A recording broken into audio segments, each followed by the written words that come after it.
To East Africa, Kenya is forging ahead with plans to build a nuclear power plant by 2025 as part of an ambitious development agenda. As viewers, Gabe Joselow reports the project is not without its critics who wonder whether nuclear power is safe compared to other clean energy sources. Students here at the University of Nairobi are training for the jobs of the future at Kenya's first planned nuclear power plant. The government-subsidized master's program at the Institute of Nuclear Science and Technology trains 15 students a year to be technicians and engineers. The director of the Nuclear Institute, David Maina, says increasing electricity generation is key to fast-tracking Kenya's development. The kind of things this country is imagining that they want to do require a lot of power. And here we are with only 1,600 megawatts. What can we do? If you compare that to a country like Korea, which has 43,000 megawatts, you see we are a tiny consumer compared to those big economies. About 69% of Kenyans live in homes without electricity.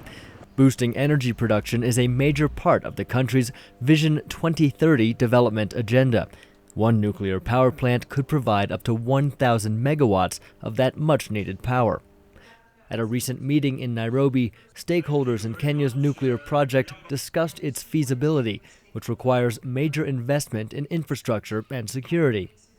Deputy President William Ruto said developing nuclear power is more than just thinking outside the box. Kenya's stated intention of using nuclear energy for electricity generation reflects the sort of thinking which can propel a country from relative mediocrity to the realms of greatness. Many other developed nations have turned away from nuclear power following the disaster at Japan's Fukushima plant in 2011. Germany is scheduled to close all of its nuclear plants by 2022. In Kenya, too, there are those who fear building a nuclear plant could invite a Fukushima type of disaster or be a target for terrorism. On the windswept hills outside of Nairobi, another power project is being ramped up. When fully installed, the Gong Hills wind farm will provide some 50 megawatts of power, much less than a nuclear plant. Moses Ole Kanaya, with the Maasai Integrated Development Initiative, says he'd prefer to see the country focus on projects like this.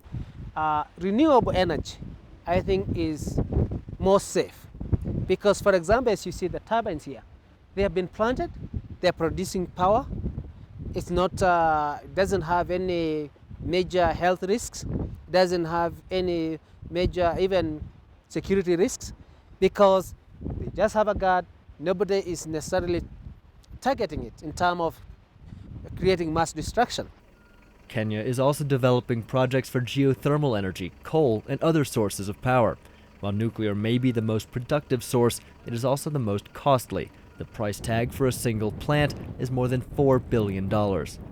Gabe Joselow, VOA News, Nairobi.